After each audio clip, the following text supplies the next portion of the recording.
Alright, hello everyone. Sam went in for another episode of Mid-Card Model. We got over here the Loose Cannon. We got over here Sam Keola, the Wrestling Connoisseur. And we are going to talk about Survivor Series.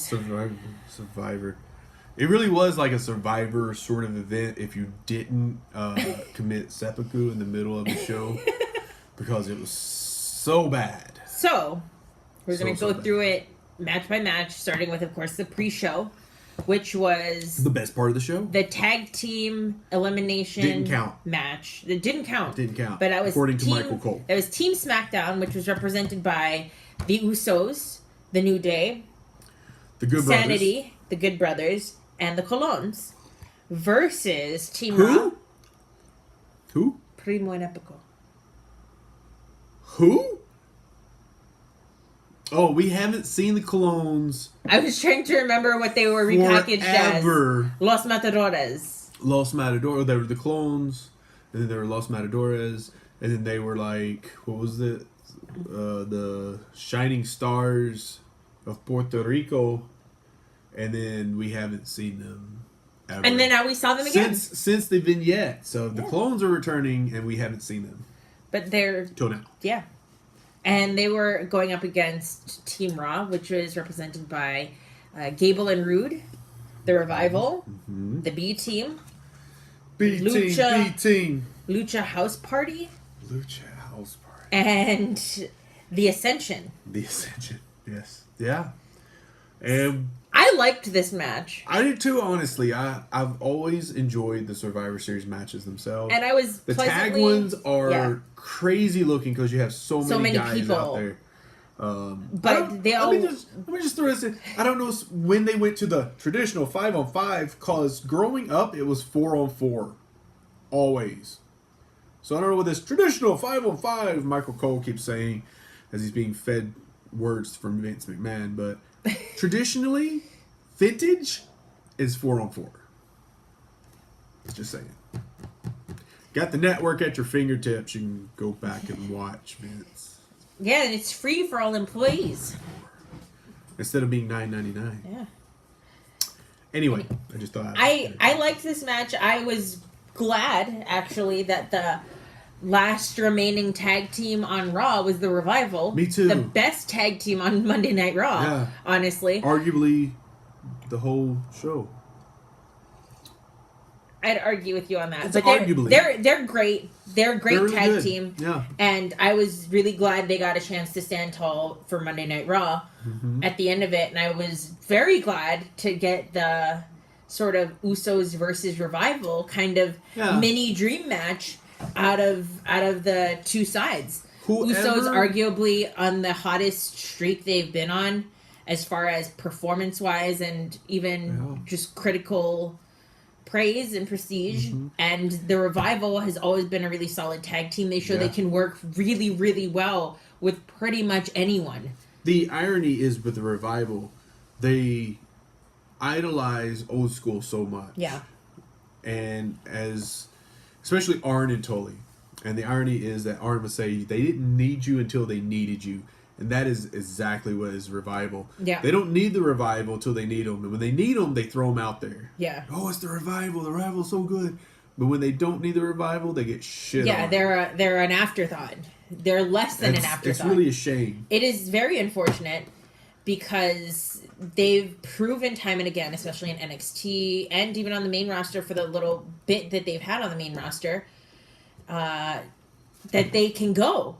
Yeah. I mean, the Revival had some of the best tag team matches in NXT. When you look at their matches with DIY, AOP, like they... Especially if you consider, you look at AOP on Raw and you look at them in NXT. And NXT, the AOP had a lot of elements that made them look great. Yes. They had good tag teams to work with. They had Ellering. You look at them on Raw and they suck dick. Sorry.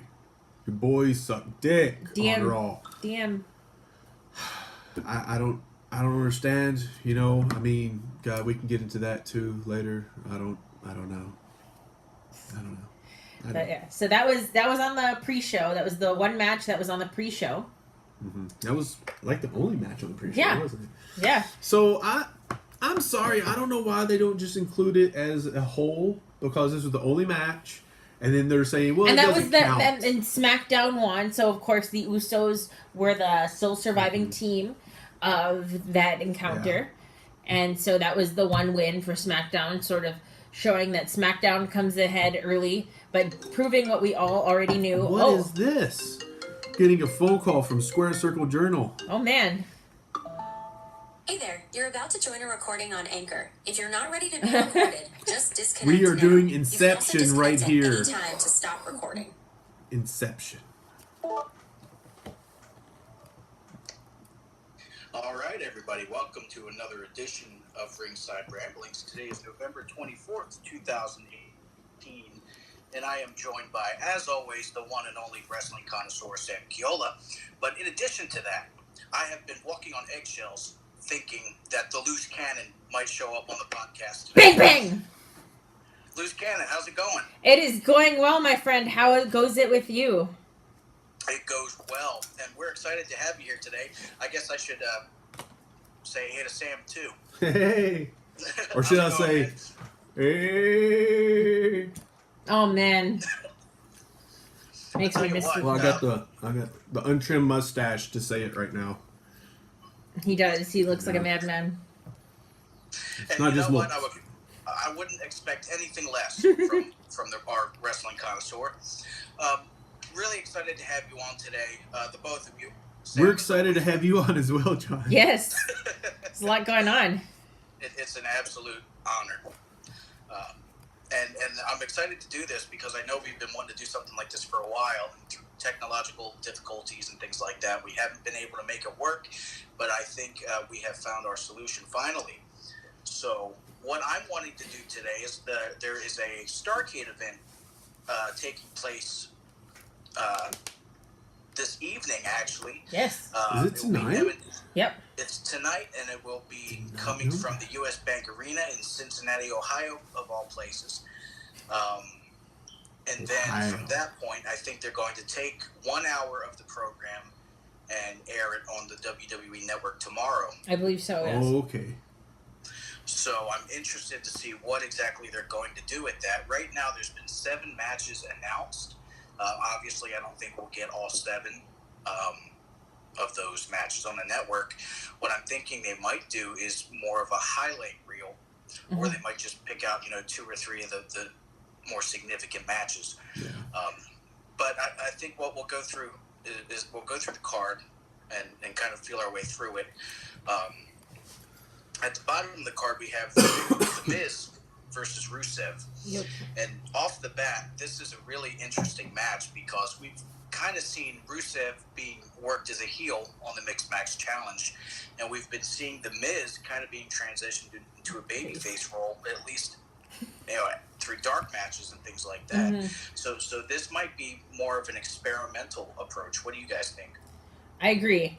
And I know our wrestling connoisseur over here has been talking about a face turn for The Miz for a long, long time. Yeah. So it's interesting to see them kind of start to transition in that direction, especially considering what could possibly be a feud, or revisiting the feud down the line with Daniel Bryan, now that he has the WWE World Heavyweight Championship. Yeah, I think I'm curious if this will actually make it onto the network, because we haven't seen any real solid face turn or heel turn from Miz or Rusev. Not that that means anything for WWE anymore, apparently. But yeah, this was just seems so out of the blue. Yeah. I'm enjoying pizza once again. So you guys will have to bear with me. No, I mean, I can talk more about it. I mean, it's weird because they wanted to turn Rusev heel long time ago. Yeah. Even when he was with Aiden English. And it seems like they turned Aiden English heel just to get rid of him. Yeah, because Which now where is Aiden English? So beyond me, since he really was the key to turning Rusev face and getting him so over before. Well, getting both of them over with the whole Rusev Day act. I felt like the chemistry between them is what helped get both of them over. and how much fun they genuinely seemed like they were having together in that gimmick and in that character. This really was a case of Billy Gunn and Road Dogg don't know what to do with them, just throw them together as a tag team, and somehow miraculously the magic charisma happened. Magic happened, their charisma and everything, and they got themselves super over. Rusev and Aiden English did the same thing here, and they just shat all over it. Yeah, you know, and really turning Aiden heel. They did it so poorly, I feel.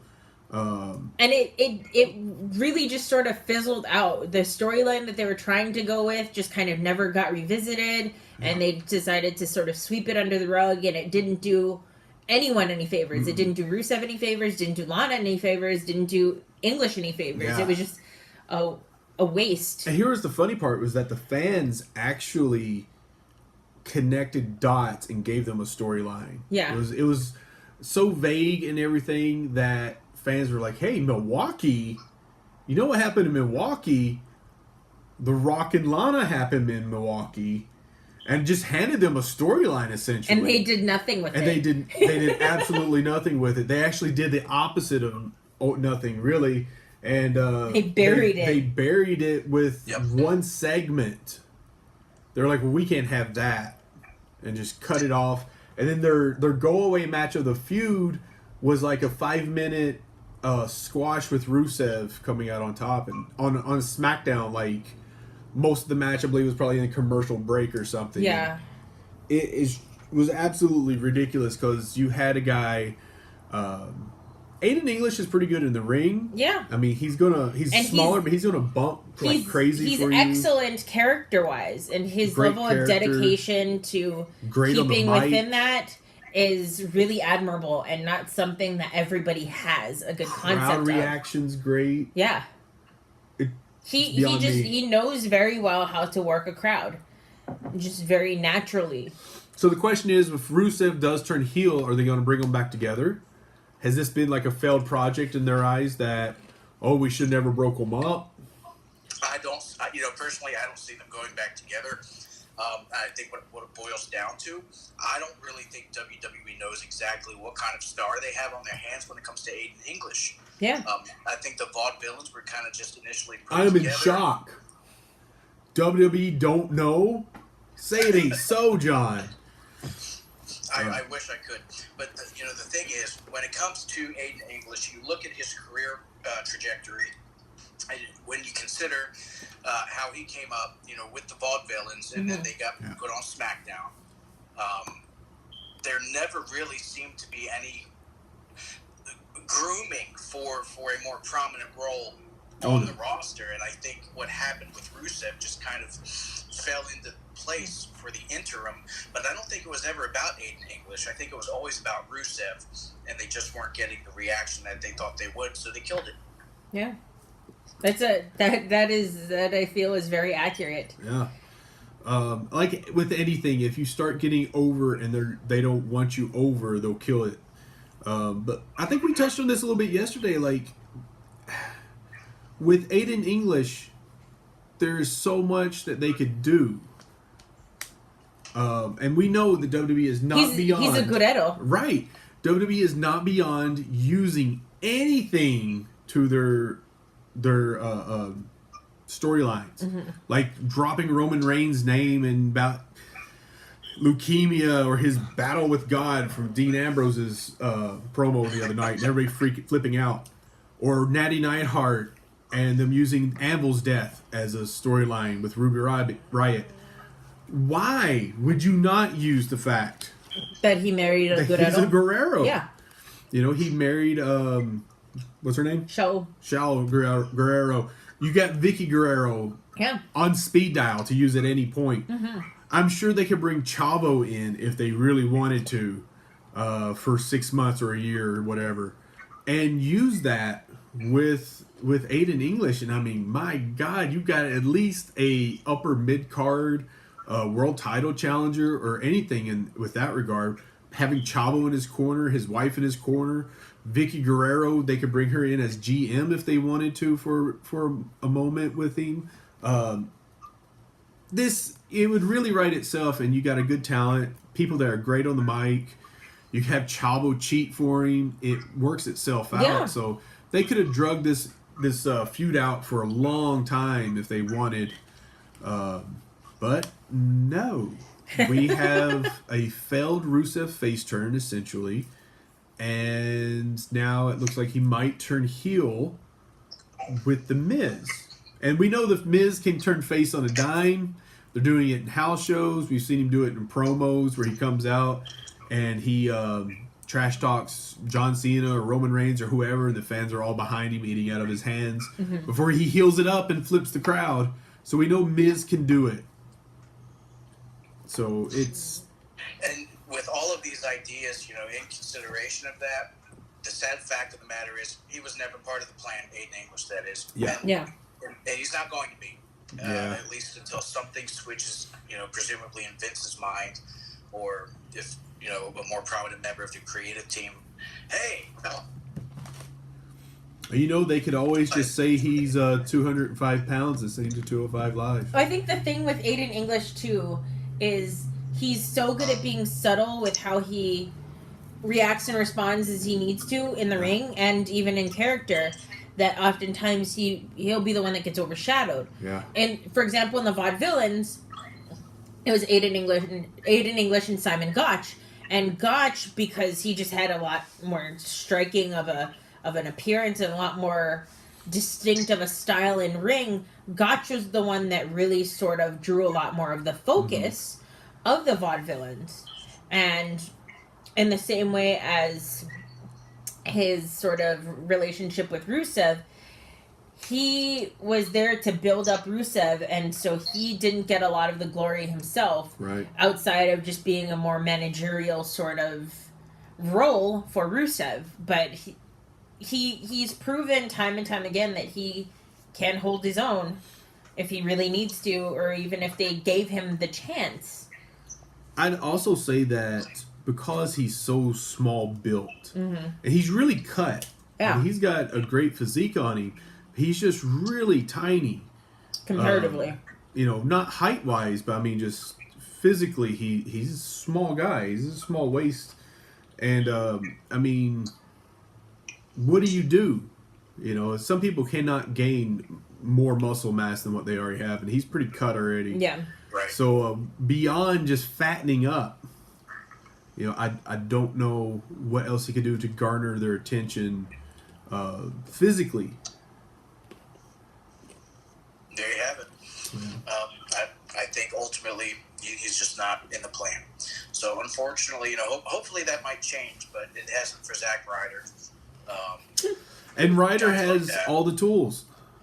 Ryder has the That blows my height, the friggin' mind physique. every time I stop and think about it. Yeah. What does Zack Ryder have to do? He's jacked. I mean, he's big. He's bulked up quite a bit. You look back to when he was part of the Major Brothers, Yes. and you look at where he's at now. There's nothing else that guy can do. Well, It's just when they get it in their mind. I will say this: if he wasn't so, I'm a WWE guy for life, and them knowing that, Yeah. I'm a WWE guy for life, and we're just job the shit out of him. Then, you could work with the guy and change things around, but I think he's just so happy to be there. And they don't have any incentive to give him anything better because he's proven to them that he is satisfied with where he is. And I think that's great. You need guys like that too. Yeah. But yeah, I mean, I'd like to see him used a little bit better. Yeah. Maybe All Elite Wrestling will sign him. You know, I'd push for it. I would. I would sign him, Ziggler, Hawkins, and I'd put him in the group. Neville. I would sign Neville. Neville's going to end up there. Bastard, There's no way. Bastard Pac is solidly in Dragon Gate right now, though. He's going to end up there. Even, He'll be I in imagine All one Elite. day he will end up there, but I mean, he is very satisfied with being back in Dragon Gate right now, from what I understand. And, you know, not to get off of STARRCADE there, but if this place is going to be more stationed in the Florida area or wherever, then we may see some guys that wouldn't go to WWE because they don't want to do that schedule show up there too. You know, in the undercard. I mean, it's possible we could see some Snitsky and whoever else. Storm. Tomko's down in Florida still. So we could see some of these guys that are just floating on the indies whenever they want. Maybe they'll end up there to be, put some talent over. And, I can speak to the talent here in the Carolinas. Florida's not that far down anyway. Right. So got a lot of talent, great talent here in the Carolinas. But you also have talent who are working for a company such as MLW, which is also out of Florida. You guys got guys like Filthy Tom Lawler down there. You got Simon Gotch down there. I can see Gotch ended up there too. Pillman Jr.'s down there. Yeah, Pillman Jr. Pillman Jr.'s part of the New Heart Foundation. Yep. I mean, those would be a great group of guys to have for your upstart company. But that could be a whole nother show. Yeah. Sorry. No. I would love to talk about it sometime if you do. Really dive in and speculate with AEW because it's exciting. It's something different, and we don't really get that as much as I think we became accustomed to with the era in wrestling that we really started with. Those surprises, those big events don't really happen as much anymore, so it's exciting. Yeah. But moving on, we have up next on STARRCADE is Drew McIntyre versus Finn Balor. What do you guys think?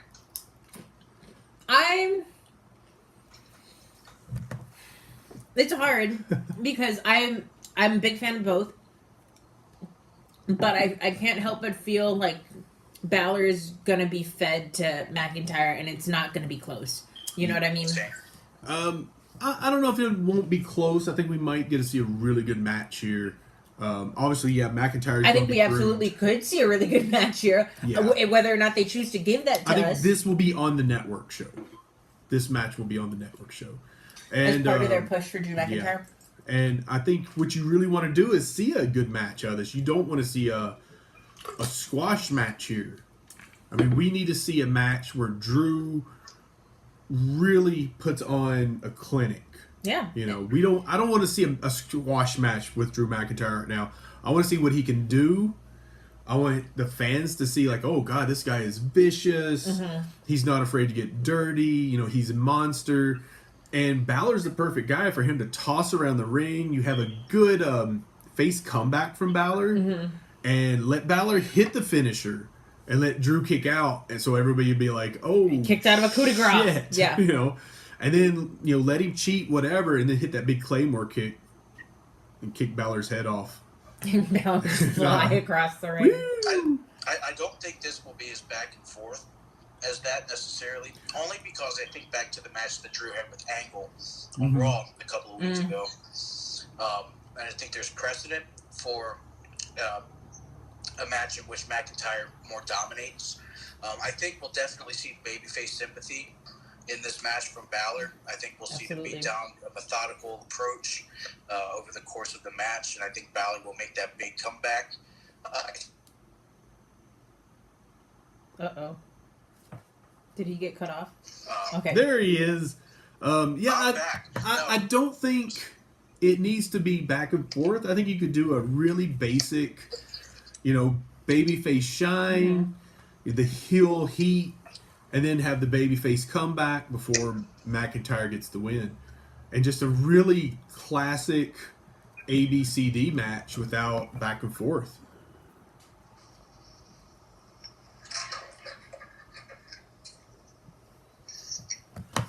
John's eating some more pizza right now. 7 matches. I think maybe we'll get 3 actually on the show.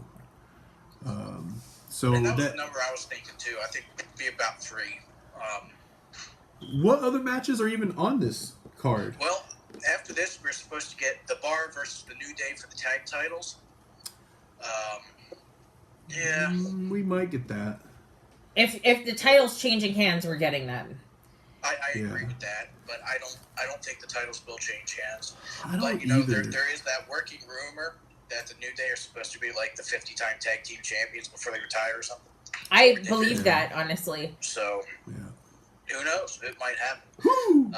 Then we also have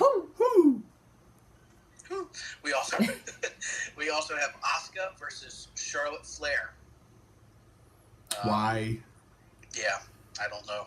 I mean, I feel like this might make it to the actual is this supposed to event as well. solidify a heel turn? I think so. Because it felt like she turned heel, and then she went on SmackDown, and she started a heel promo, and then they kept her face. And it's mind-boggling by having her destroy the Iconics. Right. I do not understand where their head is in the game. Like, if we were on the booking committee, if we were the creative, and Vince is like, yeah, she'll say this, and then we'll have her face the Iconics. And I would be fired because I'd be like, the Iconics are fucking heel! They're heels, goddammit! She's gonna look like a face! You cannot book heel versus heel! And also she fought one and then the other in back to back. And then the two of them went and ganged up on her. That was the longest 20 minutes of my life. We talked about it the other day, and I'm losing my mind watching this stuff, and it's I'm sure I'm curious, does your promoter friend, does he watch wrestling? Yeah, he does. He shits on it. Because I'm curious, like, is this guy just sitting there with a 24-pack of beer just getting wasted? Like how we would book? Yeah. Yeah. Because I'm like, this is such shit, like, oh my God, Charlotte's and just chugging beer. Stone cold it. Yeah, by the end of the show, just shit-faced drunk because Vince McMahon is Here's just... the impression I get, not to get too far off topic, the impression that I'm under is that within the wrestling industry, WWE is viewed as doing things that simply don't make sense. And I think on a lower, more local level, you have these promoters who understand that you still need faces, you still need heels, and you still need stories. And from what I gather, the impression is the WWE basically thinks they're too big for their britches. Whoa, wait. Too big to fail. Wait. What is a face? What is a character? The Pete Dunne question. What is a character? Yeah. I don't know, guys. I don't know what this face and heel business is. They're just tweeners. I don't know why you keep saying face and heel. I mean, I was hoping keep for... talking about body parts. I don't understand the context. Your face or my heel. I don't understand. That's what I say every time I watch WWE. I don't understand. I don't get it. So I really think that that's the impression that your smaller companies are under, is that, like you said, Angie, too big to fail, almost, in a sense. Yeah. So, sad, but true. Sad. Sad. Very sad. Sad stuff. Really one of the saddest So things I've ever seen. Really sad. I can't believe how sad it was. Charlotte will win. Charlotte will win that match, by the way. Yeah. I don't think No. get in a fist That fight wasn't a over question. What you got next on there? What I got next is for the United States Championship. Shinsuke Nakamura versus Rey Mysterio. Fuck you!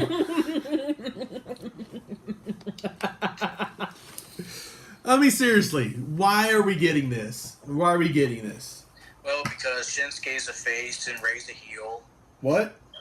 So, Rey, what's so mysterious? He's like 50. He's been unmasked 50 times. Sam, listen. I'm going to tell you something you might not know.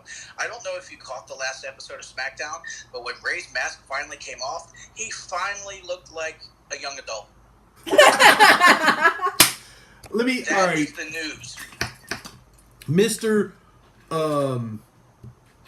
619.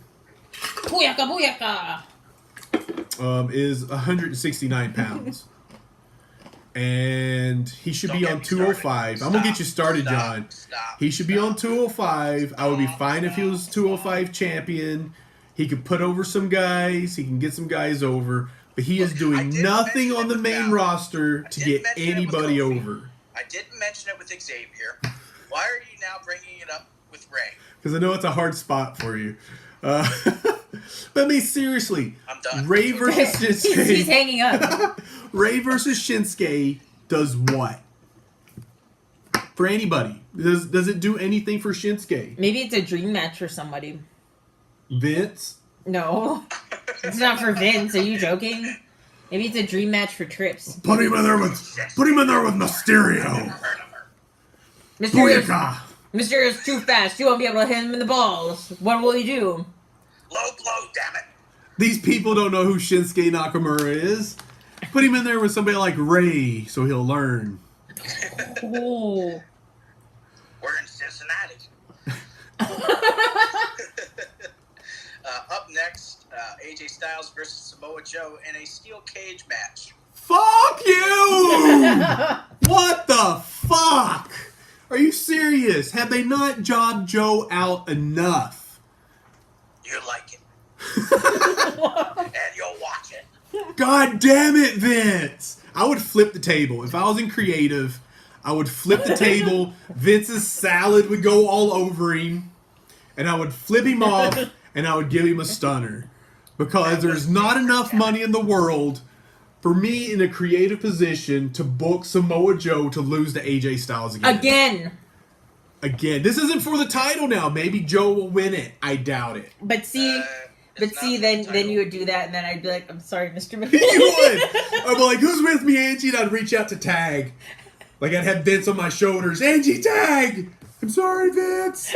Sorry. I need this job. Ball up, Angie! Ball up! Tag! God damn it! I have to electric chair Vince out the window. This is the only way I get Mustafa Ali to notice me. This is it. Throw Mustafa Ali out too. Make Angie like, there, he's dead! Tag! There's nothing left for you! Stephanie be over there, you put my father down! I'm a McMahon goddamn. Oh! Stunner! And then I'll super kick her in the face. Finally, Angie gets the balls to come into this. Oh, super kick. Shane come in and do it coast to coast because he doesn't know any better. Right out the window. There goes Shane, coast to coast on Vince. This has been by far the most belligerent episode of Ringside Ramblings ever.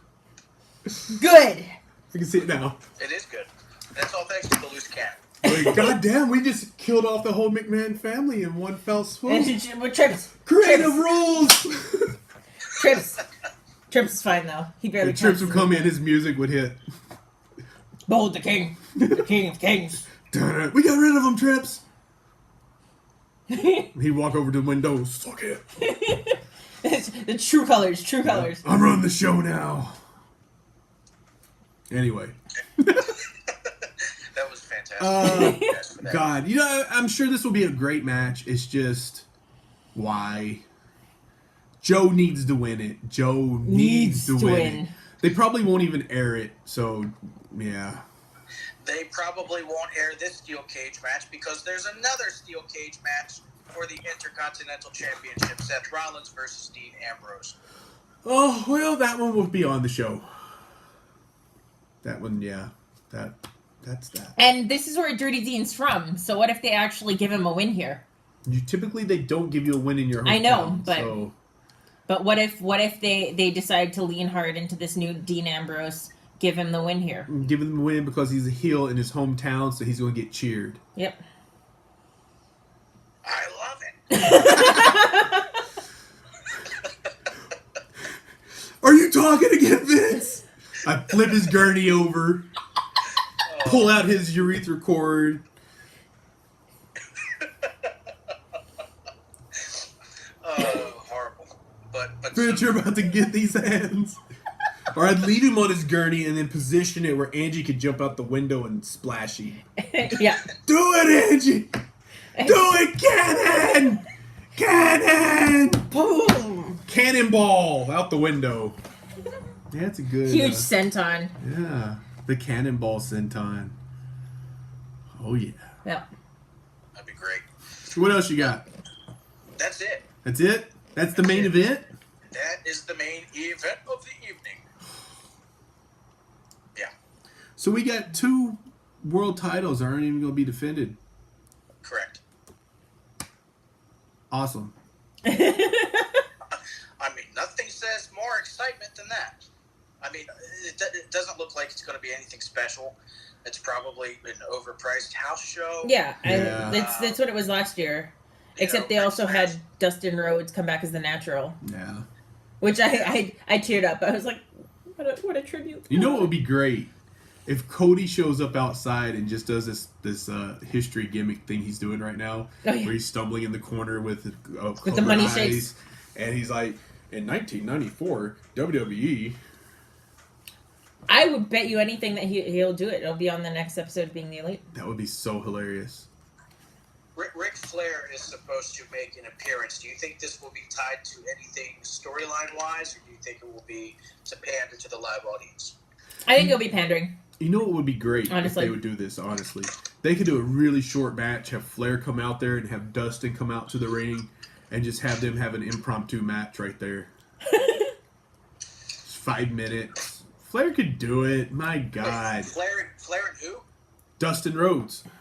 Oh, I thought you said Dusty Rhodes.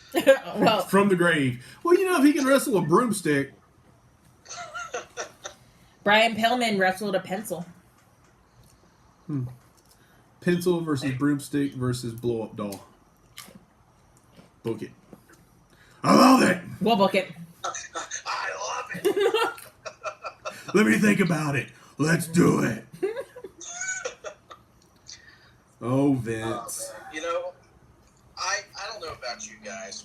I'm so underwhelmed with the current product that it's just like, who cares? Yeah, the current WWE You know, product. we just went through 7 matches in less than a half hour. Yep. And 2 of which I flipped the tables on. Yep. We talk about these things all the time between the 3 of us, back and forth, and God, at one point I would have loved to work for WWE, but I don't think I would last if I even made it there. Like day one, too angry. I would spill the coffee on Vince when he'd be like, "I love it." I'm sorry, but did you say I love it? Because that's the worst thing I've ever heard. What would you do? And then I would say what I would do, and I'd get this stupid look, which I used to get all the time at my job. It's like, why are we doing that? Why don't we do this? That would work. Wow, that would, yeah, let's do that. And then I'd hang my head and just beat against the wall. But it feels like that's exactly what would happen if I was working in WWE too. It's like there's no thought that goes into a long-term product. It's the weekend before a show, let's change the finish. Fuck the other show that's happening. Let's change the title on SmackDown or whatever, and just off the cuff. so originally scheduled for the show was also Becky Lynch, Roman Reigns, Braun Strowman, and Dolph Ziggler, all of which are currently out and ill. Oh, is Ziggler sick or injured? He has like a broken foot, I believe. So he's out. And they're advertising Strowman with a shattered elbow. Yeah. I imagine Strowman will get surgery, get his elbow wrapped or cast, and he'll be back in the ring. Yeah. I don't think he's going to miss it. As long as he can talk the doctor into it, like, you're going to clear me or I'm going to break your face. Then I think it'll be fine. Yeah. Vince also seems to have a way with getting people cleared if they want them to. With Dolph, I have to wonder, like, the old days, a lot of wrestlers would just wrestle anyway. Yeah. With broken foot or broken... I mean, like, Barry Windham was in a cast for, like, 6 months, and he just wrestled with it. Bob Orton was in a cast his entire career. Jobber! And wrestled with it. Kerry Von Erich didn't even have a foot. It's like... And wrestled with it. Well, the Von Erichs are a different story entirely. God, who else was it? Somebody else had like a broken foot, and they just wrapped their shoe around it and wrestled with it. I can't remember who. I mean, So, there's a long precedent of people wrestling while injured. Anyway, well, I mean, Strowman's had this elbow thing since the Big Show match. Yeah. And he's been wrestling with it. So, I don't know. I mean, I just wonder, like, if there's like a storyline for someone, can they not work around it instead? And that's not to say, like, made a comment that it was odd that McIntyre has been showing up without Dolph. Right. Yeah. And that turns out to be the reason. That's right. But there's no mention of it. There's not even a mention. So see, that's the weird part. And I feel like that's something that you could play into it. You know, Dolph there on crutches and a casted foot and still being on the show in McIntyre's corner. Yeah. I mean, that'd be a great spot, you know, Balor making his big comeback and he goes for the coup de grace and Ziggler hits him with his crutch. You know, there's your big finish for, at least for the heel heat aspect and everything. Of course, Braun is Braun. I don't know. I don't get any of the WWE product anymore at all. What are you saying? This doesn't feel like a STARRCADE caliber event? I'm saying it doesn't feel like a caliber product, period. Like, for the supposedly best run wrestling company in the world, which everybody says when they go there, amazingly, and says that everywhere else is just complete chaos, it seems like the products where backstage is chaos is the better products at every turn of the coin. Well, I think it comes down to a point where things are overly produced. Do you know what I mean? Whereas there's not as much space or gravity, or not gravity, but space or just sort of opportunity for people to explore different things. I mean, the people that come to the WWE, we're led to believe, are the best of around the world. They're handpicked from a bunch of different promotions. So you know these are people that know what they're doing, and yet they're not given that sort of birth to really explore or really show what they're capable of. And instead we get this diluted, overly produced product that a lot of times doesn't deliver as much satisfaction as maybe going to see an indie show. And maybe the indie shows are a little bit more chaotic and there's a lot less sort of restrictions on certain things, which unfortunately, especially in today's world, has caused several pretty serious injuries to certain people. David Arquette thing was a big thing a couple weeks ago. Marco Stunt, who just broke his leg at Joey Janela's LA Confidential, all this sort of thing, you know. But at the end of the day, the quality or the sort of memories of wrestling that we see in those smaller promotions are what really brings out and builds a stronger fan base, because you see these guys that are pouring their souls and their hearts and their bodies into performing and sort of foregoing any risk aversion to instead give the best performance they can. And unfortunately, like I said, we see a lot of people that get really seriously injured.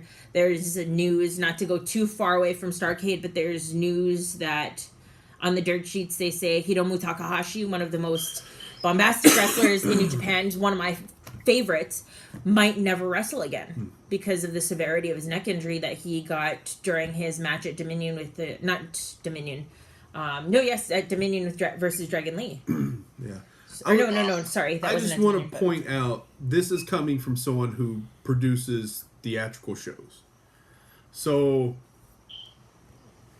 talking about the production level of stuff, especially like when you when you take WWE, a global company, into hand, talk about overproducing something and everything, you have a global company, so your standard is way up here. And you have like a house show, you know, from indies, the production level is like way down here. This is what you expect. It's like community theater versus Broadway. Yeah. If we're going in terms of... or even really community theater versus a full-blown movie or TV series. Yeah, actually. And you expect the most out of the full-blown stuff that has a big studio behind it. And instead you're going to a local production that's way more fun, and has done a great job with what they have. And you go to the full-blown production, and it's like, what are you guys doing? You have way too many people who are telling you what to do, how to do it, the match production. Yeah. You have different producers. And don't get me wrong, I understand it. Once you reach a certain level, you are held to a different standard, of course. But also you have a lot more on the line than just reputation. You've got investors. You've got money on the line. You've got the current public perception of your product, etc. So I understand that these are all things that need to be taken into consideration. But like I mentioned before, it comes to a point where things are so overly produced that they're diluted, and as such you get sort of the bare minimum from a lot of things and a lot of people, which for some people is enough and is satisfying, but then for other people like us, where we don't get that same level of storytelling in the ring, or we don't get to see that same sort of physical capabilities of a lot of these people that we like, and it really sort of disappoints us because we know that they're not being used to their full potential. Yeah. Instead of like, the same people who watch casually and were fans of Ren and Stimpy or something to that effect. Like, funny. I mean, there are different levels of enjoyment for anything that you can enjoy, obviously, but I think with that note, let me say this: like with my daughter, I can sit and watch cartoons with her, and she will get enjoyment out of, say, My Little Pony.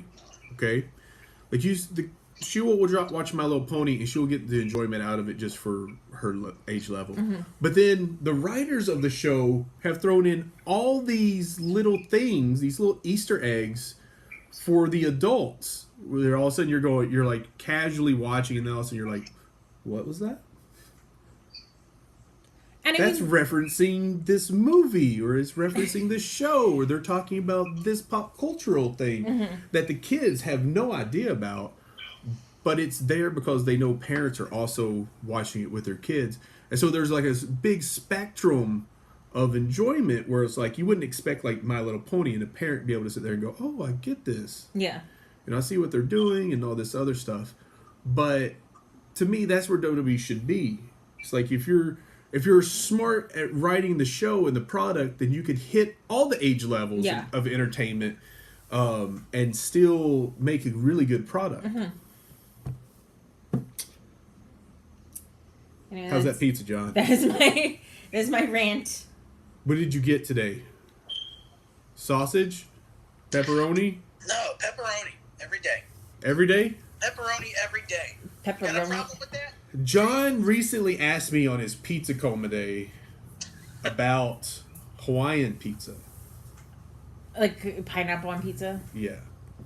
Yes, he asked what my opinion of that was. And I said, well, a real Hawaiian pizza would probably be more like spam and poi. Kalua pig.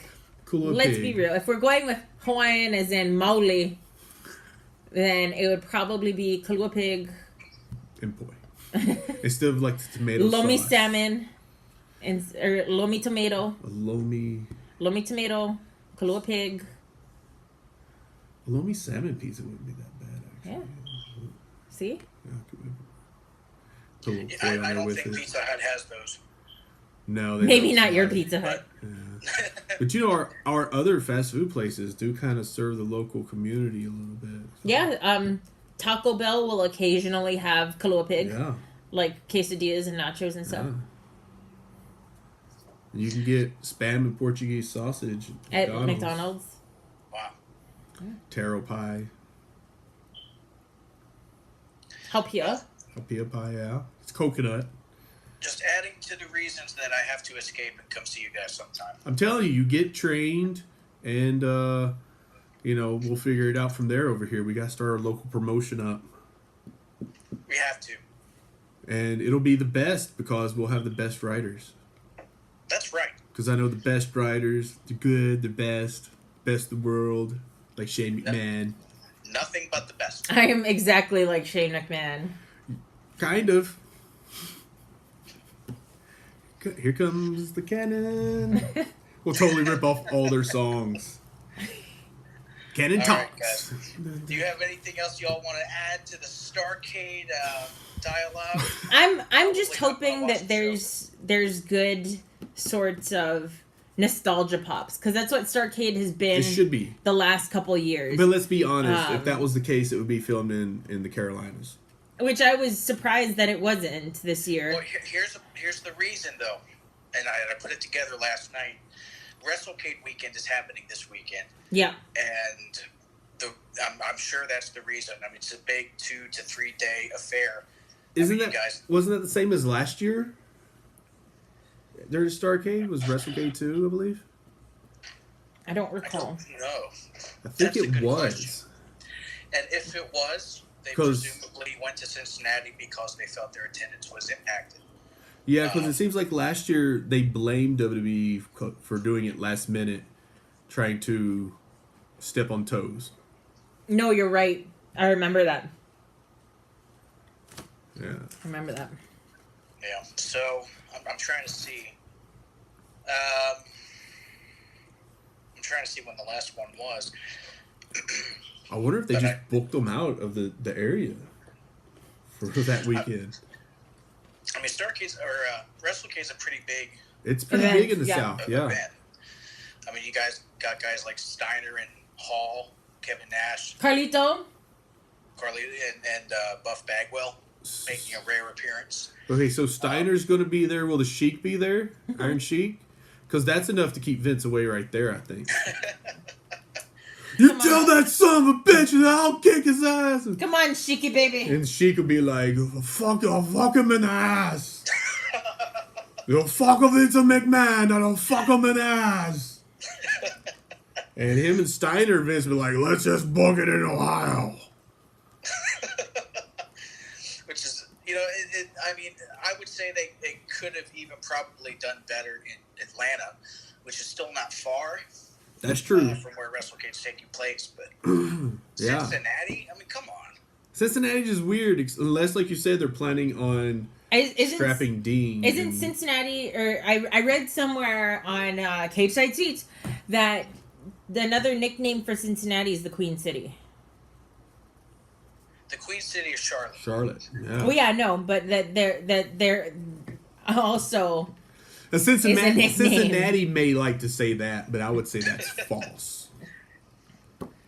Because it's Charlotte, North Carolina is the Queen City, of course, and that's sort of Charlotte. That's why it's Charlotte. But I think Dean Ambrose would agree with me that Ohio is shit. I hate Ohio. Hey, Ohio. So I'm gonna get the heat here. I'm the Ohio hero. versus everything. Ohio versus everything. They are also one time shit. I was coming back from the Callahan's Quicken Loans great. Arena. Callahan's okay, but Quicken Loans Arena, there was a WWE show. It was Unforgiven 2008, and after the show, left the arena and got Unforgiven lost in 2008. downtown. Wasn't that Orton versus Mysterio? Yeah, that was the main event. And we got lost in downtown Cleveland, and guys, I'm really honored and grateful that I'm actually here, still talking to you. That was one of the roughest looking urban areas I've seen, and I'm from Philly, so. Anytime I've ever gone to Ohio, there was always 5 lanes of open traffic coming out and 1 lane going in because the rest of them were closed down under construction. The whole state was under construction every time I've ever been. Now, when you're going through, like, the Marietta, Ohio, Sugar Creek area, it's not as bad, but it's all just farm. But once you actually start seeing people, it gets real bad. And to be honest, Cincinnati's not that bad because it's right on the border. But... yeah. I mean, that's where but Cincinnati has produced many greats. It's right on the Dean Ambrose border there, So, and Brian Pillman. Everybody there says, well, I'm from Kentucky or I'm from Indiana. You're really from Cincinnati. People from Indiana have the strangest haircuts I've ever seen. Huh. We're really healing it up, this podcast. I know. We are losing, ladies and gentlemen, we are losing viewers by the second. That's all right. We never had any viewers on Mid-Card Mana anyway. 35. Hey. 35. Hey. subscribers. Yeah, that doesn't mean they view our videos. Look at our One's look at our your view mom. counts. One's your mom, but One's my showing the auntie, guns. actually. With that said, we should probably stop this We before should. it gets any worse. All right. Thanks for being on the show, John. Yeah. Yeah, appreciate it. No, it's been fun, guys. We should do it again sometime. Yeah, we For should. sure. All right. So I guess that's it. Thank you all for listening. If you actually did, I'd be surprised. After some of those comments, Jesus, guys. But until next time, this has been Ringside Ramblings. So there you have it. That was Ringside Ramblings Inception on Mid-Card Mono. Mid-Card Mono. See what we do for you guys? Yeah. A podcast and a podcast. I don't have anything to spin really to see if we're really back in the podcast. But well, we were going to do Survivor Series, but we I'm got, just going to wrap it up. Yeah. It sucked. And we'll talk about Survivor Series in a different video because there's some stuff that I think we need to go a little bit more in depth of. But this was our Survivor Series opening, a pre-show / And STARRCADE sort of predictions. STARRCADE was Square Circle Journal's John Fair, just John Fair. And you got to see at least half of the show. The other half was called in. So there you go.